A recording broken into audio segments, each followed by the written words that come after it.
Hi, this is Alicia Bowling with Creative Laughter TV Beyond Logic podcast. Today our guest is a medical intuitive, psychic medium, life reader, and a numerologist. She's the second half of the Psychic Sisters. It's my pleasure to welcome Julie Erbe to the show. Hi, Julie.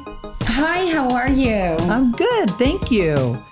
So, it's very funny, when you're sisters growing up and you're both psychic, you always have two very different perspectives. It's like when you're married too and you ask your husband a question, you both answer differently. So growing up psychic, being Catholic and all that kind of stuff, what was it like for you?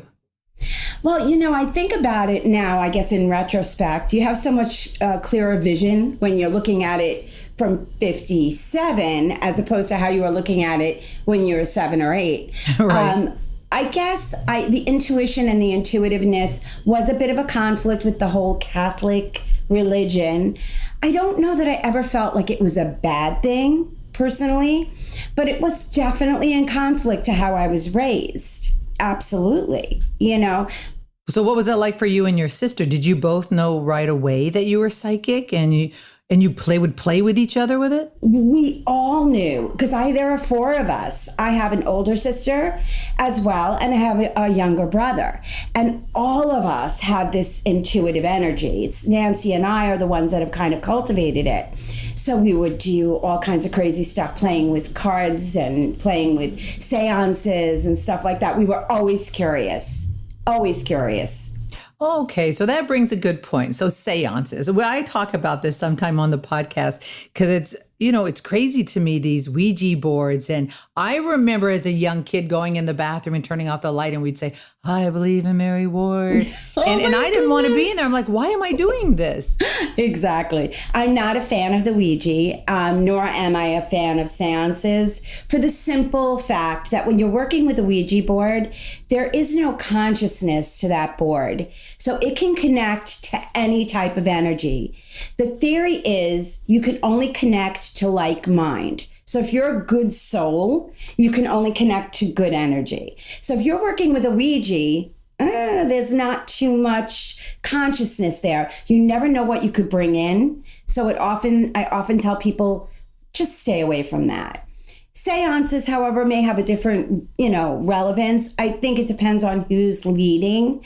And I don't really like it done that way, but certainly if you feel comfortable doing that, I'm not objectional to it, as long as someone's leading it. Yeah, I spoke to this woman in Mississippi the other day, and she was crazy. She's a young girl, like 36 years old, and she ghost hunts. Wow. And she was talking about how they were doing like a seance and that this spirit kind of came into her body and it freaked her out, almost like the movie Ghost. I'm thinking, yeah. Why would you do that? Isn't that crazy? Yes. I've been in this work 30 years, and that's not a good feeling for me to think about that. I think that would be a little bit nerve-wracking. I'm a control girl, so I like to be able to kind of route the conversation. So if there was somebody else speaking for me, might be a problem, So if something comes in your body like that against your will and kind of takes over, where does your spirit go and how do you get that person out? It's almost like a separation. I don't think you go anywhere necessarily. I think it just climbs on board. And honestly, I really, that channeling always is a bit of a mystery to me. When we channel, Nancy and I, when we work with spirit, we're almost listening as if they're somewhere else and we're just feeding back the conversation.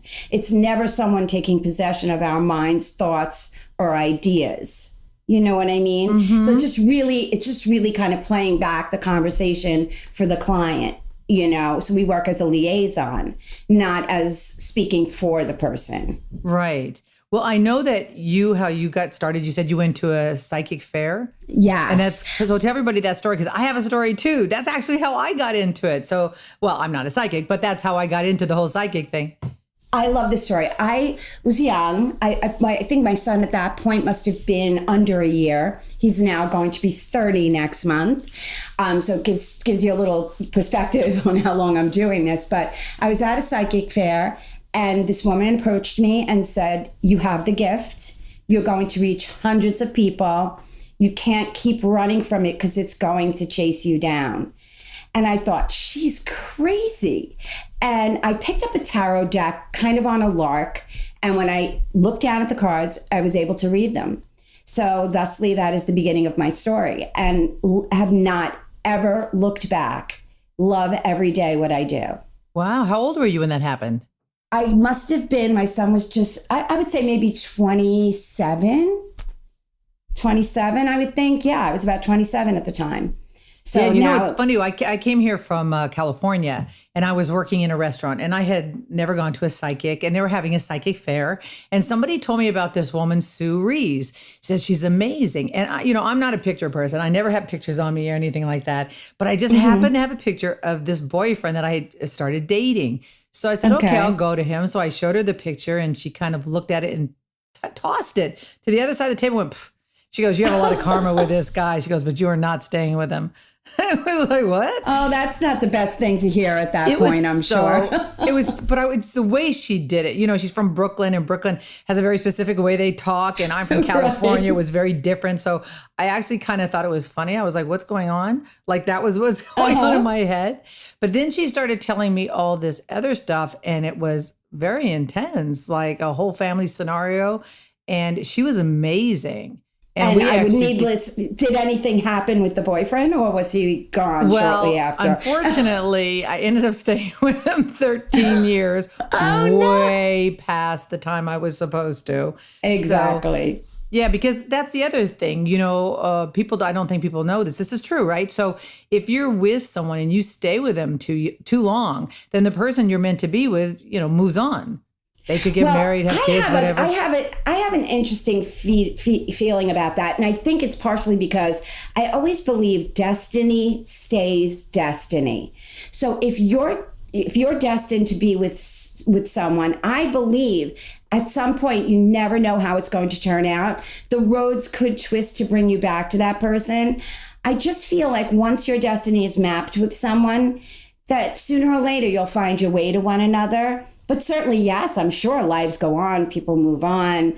But I never say never. I never say never, particularly when it comes to soulmates. Yeah, some of the weird stuff I hear all the time, like now with this whole dating site and Facebook, you get to find people.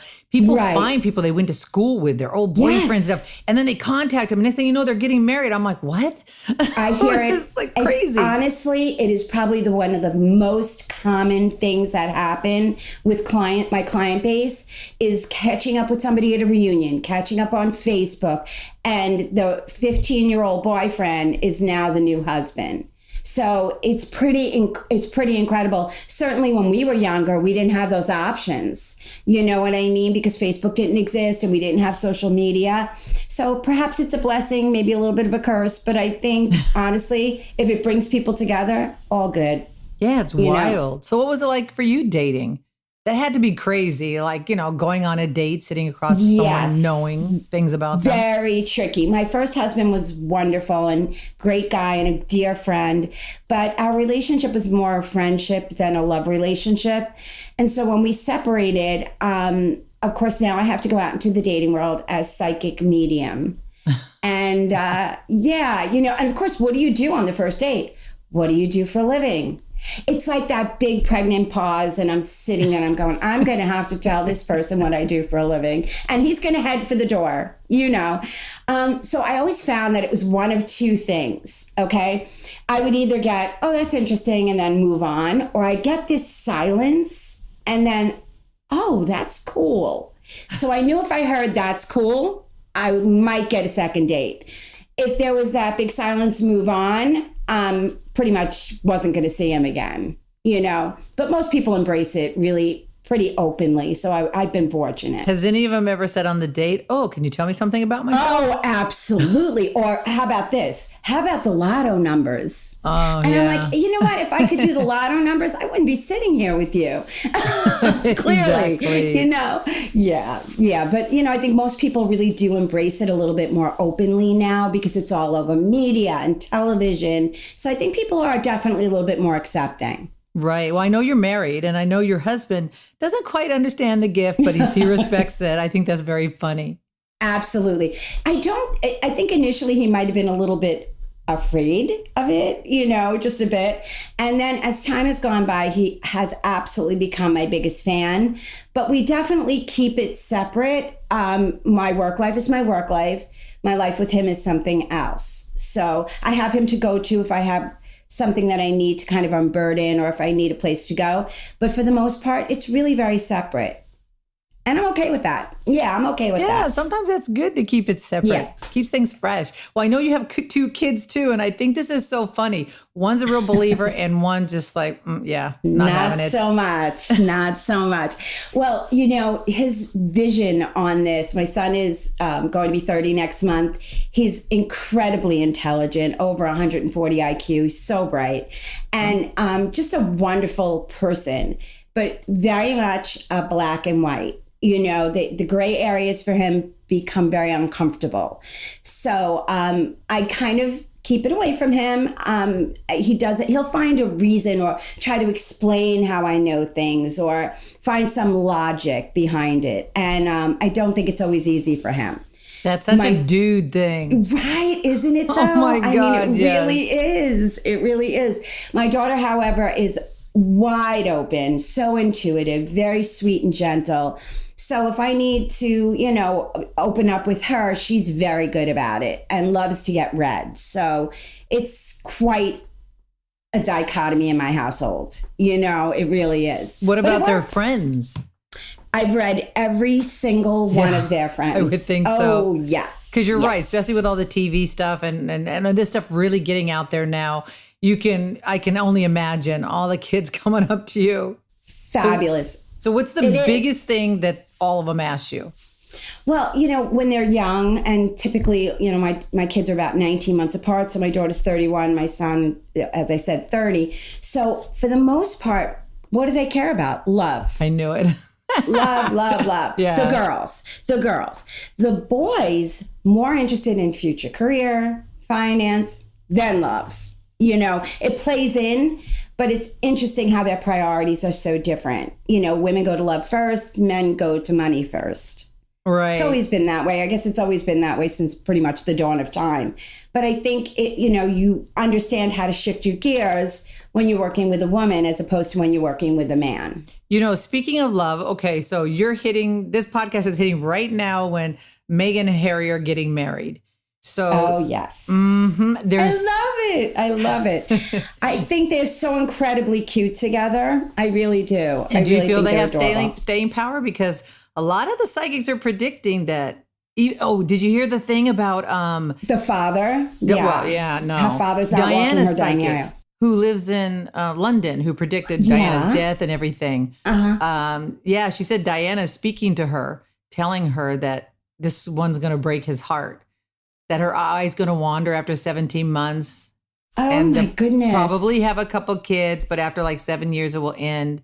Well, I don't have I'm not a global psychic, which is a very different type of ability. But really? I think everyone's looking at this with a little trepidation because there's been press and there's been so much stuff. And I don't know that she's really going to be able to ride this wave forever. So I definitely have some worried feelings, but I think they're really cute together. They are really cute together. So what's the difference between a global psychic and a regular psychic? Is an energy, or it really does make a difference?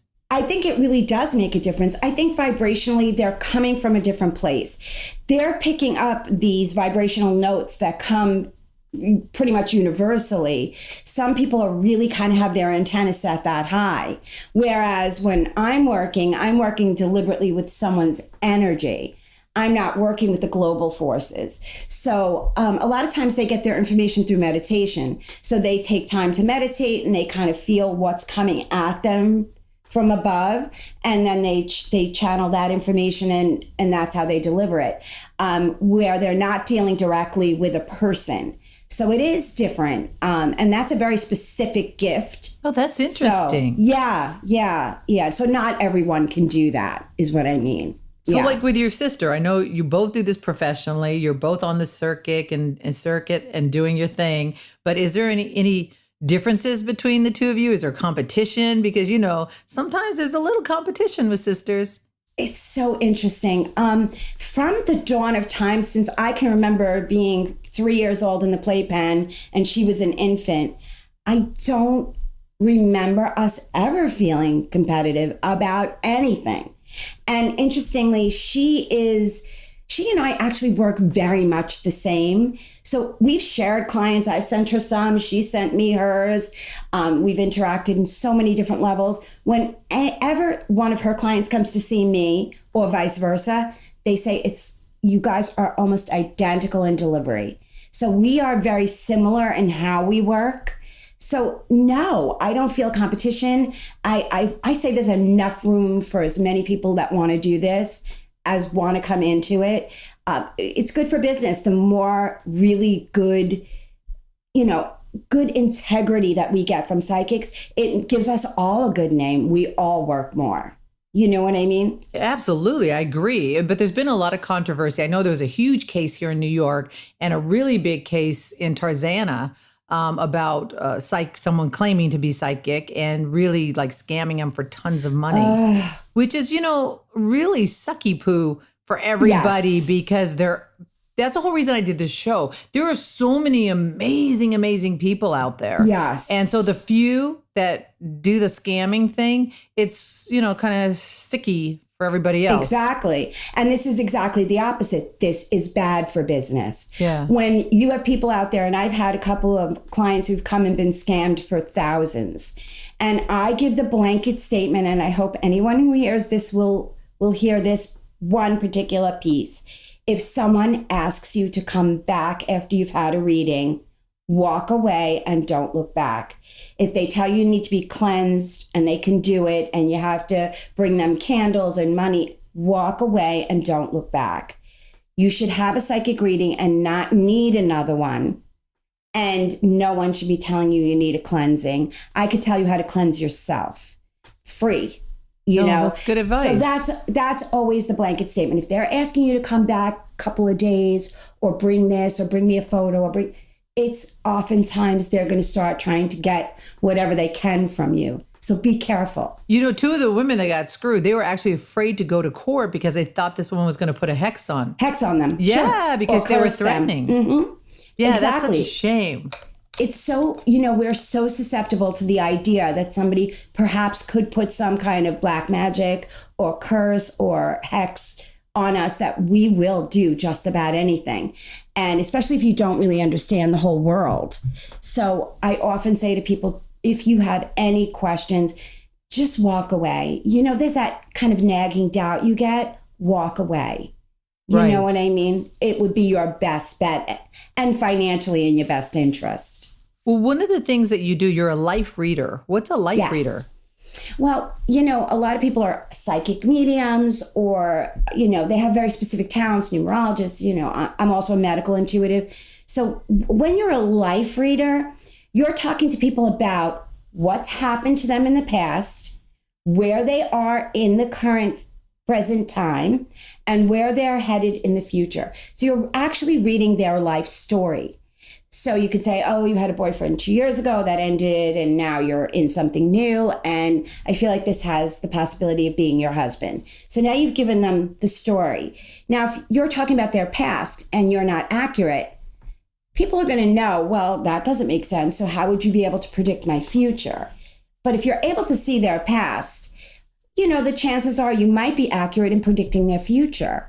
So that's how I read. I do kind of a past, present, future, and kind of zero in on where they're going, if that's what they're asking for specifically. Oh, I love that. Well, one of the things you do is numerology, and I absolutely love numerology because there's so many things you can do with it. And I just found out recently that you can actually add up the numbers in your phone number to make sure if it's a good number for you to have. And I thought, wow, that is so cool. I absolutely love that. Now, I'm the type of girl, like I'm flying to Bermuda in a couple of weeks. So I actually added up my flight numbers to make sure they didn't end in a 9. I didn't want to crash and burn. Oh my God, my phone number ends in a 9. And I freaked out. I was like, what? No, that's good. It means it's the phone number you're supposed to keep.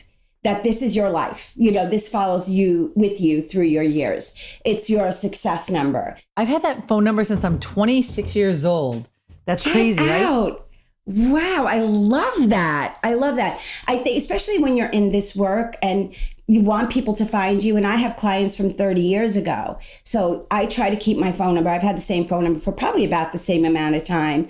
I think because it connects to you and it becomes almost your identity. Oh, I love that. And so tell everybody now, how can you add up the numbers in your name to find out your life path, why you're here? In numerology, it's always reducing to a single digit. Okay. So when you add up all the numbers, you follow the alphabetical connection. So for J is a 10, I think. So you put 10, you add them all together until you get to, say, maybe 101. Okay. And then you add from 101, 1 and 1, which is 2. And that would be your destiny number. Now, what I do is a little simpler with my clients. I do a personal year number for them. So I take their month of birth, their day of birth, and the year 2018 reduced to a single digit, and I get their personal year number. And that gives me some reference to what they can expect in 2018. So it's really pretty cool. It gives them a lot of insight on how maybe they're behaving this year that may be different from last year. God, I love that. So this year, I know I'm in an 8 personal year, which is typically a really good year. Yes. Yes. But I feel like it's a 9. Like I've had all these endings and big changes, and it's been really weird. Sometimes I feel like the 8, although it is successful and very positive, it's also a lot of internal search and just in general soul searching. So I think, for us, it sometimes feels like we're putting things to rest. So, what you've started now putting away, you may continue to do going into the 9. So, you'd be surprised. I think for me, the 8 is more about soul searching and deciding, what do I want? That becomes very important this year. Oh, that's interesting because that's actually how it feels. So tell everybody what each number means. Okay, so the 1 is new beginnings, and I won't go through all of them. It's a 1 through 9, but I'll give you the major ones. The 1 because it's new beginnings, the 5 because it's major transition, and the 9 because it's endings. So I think that's those crucial numbers that when I see them, and I sit with every client and do their numbers as soon as they sit with me. If I see a crucial number, I will discuss it with them. If I'm not all that concerned, I'll let it go. But the 1, the 5, and the 9 seem to be very pivotal periods for people. So we'll discuss that with the client. Yeah, I don't think people realize it. Just like astrology with the numerology, you can plot houses, time of birth, and make things easier. Absolutely. Even, I always tell my friends that are pregnant and having children, oh my God, be careful with the name. If you're going to put Bryant, maybe it's with a Y or maybe it's with right? Exactly. Because it makes a difference. Numerology first. Yes. I agree with you. And I think it's way more telling than people may even understand. It's pretty interesting. Yeah, it because really is. With my name, Alicia, it starts with an A, ends with an A, which means I always have to stand on my own 2 feet. Well, I love that. My mother would have known that before. She would have made it an easier life path. So, it's a little more difficult. You got to kind of stand alone a little bit. But yeah, it's cool. But maybe that's how you do your best work. And I think that's truly, a lot of us tend to feel better when we control. And I think, in essence, not necessarily a bad thing to control. I think there's such a negative connotation about that. I think we like to be in control of our own decisions, choices, and destiny. Right. Well, that's true. That's very true. Well, I also know you're a medical intuitive. I actually love medical intuitives. I love muscle testing. I like all that different kind of stuff because everybody's body's different. I always crack up when people say, oh, I need to take this multi-pack of vitamins. Well, those vitamins might not be right for you. Exactly. And I always tell people, really try to know your body because, this is the only one you get. And you want to really make sure you're listening to the internal cues. And we all know we got them. With medical intuition, it's a bit different than other psychic sources because I work specifically through energy. And I kind of imagine that I'm looking from the top of their head and kind of just scanning the body down with my eyes. And I will feel like a sensation. Say maybe they have a problem with their eyes, and I'll stop at the eyes and I'll say, something's going on. And then I'll try to decipher it if I can. Maybe I can't. And I'll say, something going on with your eyes, and then we'll work from there. And the more I did this, the easier it became for me. So it's one of my favorite things to do, because I think if I can help people stop something that could get worse or find something that they didn't know they had, that's a blessing. It absolutely is a blessing. Right, because it's not just about vitamins and what you're eating. No. It could also be health issues that you're not aware of. Exactly. Yeah, I've actually known people before where a medical intuitive has said to them, "Oh, you have a tumor underneath your left arm," and they'd be like, "What? No, I'm fine." And then they end up going to the doctor. I had someone that this happened to me. I read his wife, and I said, "Something's going on with your husband with the prostate. I'm very concerned. He needs to see a doctor." And he, in fact, had prostate cancer. And she had contacted me after they got the diagnosis, and she said, it was tiny. They found it. He's healthy and well. But had he not gone to get that checked, it could have been much further along before they found it. So it is, I love the whole idea of being able to maybe have somebody take a look at something they didn't know even existed before. Right.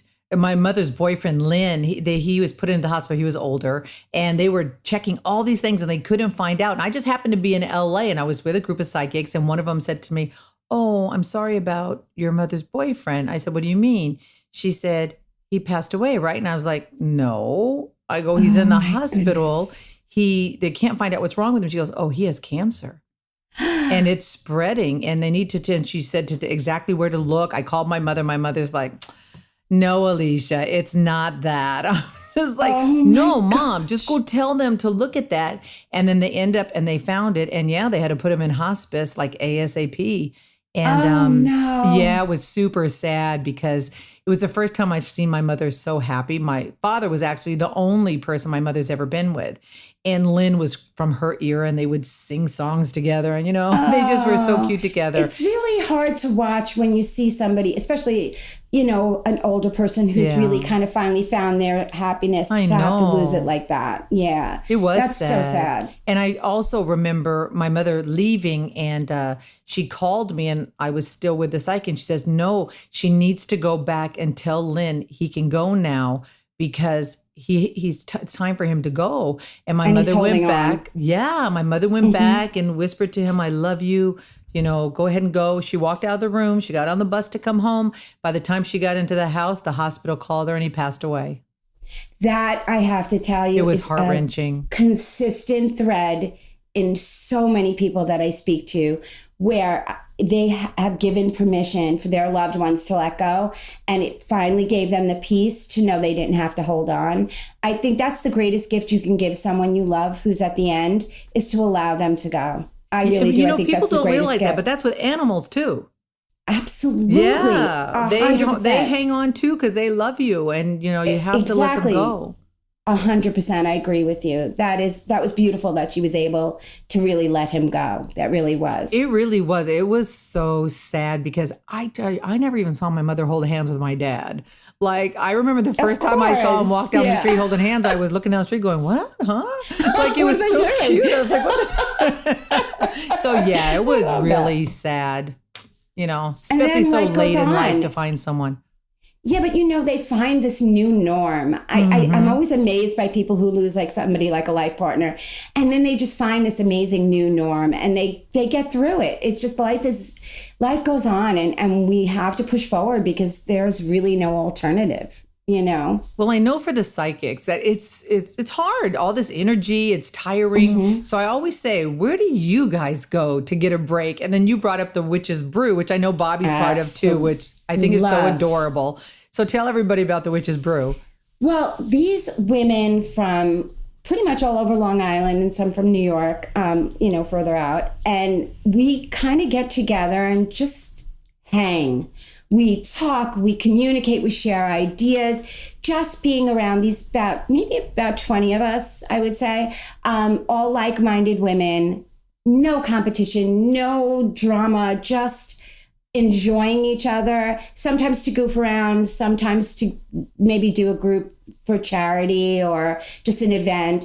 It's just celebrating each other's marriages, birthdays, everything. So we really find that when you're with people who get your life, because my life is certainly not conventional, it really is nice to have somebody understand how my life is, because theirs is the same. Right. And and the psychics read each other because it's hard for them to get information on themselves, right? Exactly. I've read for quite a few ladies in the group. Yes. And I think, you have to remember that you have to separate yourself when a friend comes for a reading and make that about them and not about your preconceived notions.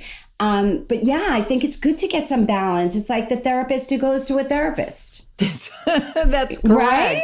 Well, Right, I absolutely exactly. love all the charities that you do. And you're actually part of some of the ones that Bobby does. You Yes. have the beauty ball, which I just my madly fave. in love with. I think that's one of the nicest things you can do for someone with Absolutely. cancer, especially a woman. Love it. Such an amazing event. And if people have not had the opportunity to come, we do it usually October, I think, every October. If you get the opportunity, it's fabulous. I love autism awareness. I love breast cancer. And another one is of my favorites is Ronald McDonald House.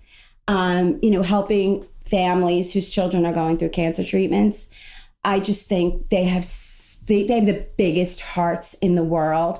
And what they're doing for these families is absolutely incredible. It really is. I know, and I know that autism runs in the family, but yet your Yes. children didn't have autism. No, but my sister has had that Right. with both her children at some level or another. And we love them to little tiny pieces. And we certainly want to see something being done for autism. So anything I could do in that arena, I'll throw my hat in. Absolutely. I think you and your sister are such a pleasure, and I'm so happy you joined our podcast. It was a pleasure. It was so much fun. And by the way, Julie is one of those hidden away secrets. She doesn't have a website. She kind of just goes under the radar, so it's kind of word of mouth. So do you want to tell anybody how they can reach you? Absolutely. Best way to get me is through text, and that telephone number 631-672-1957. Yeah, you definitely book a reading with her. love Numerology is that. off the charts. The medical intuitive is off the charts. So much fun.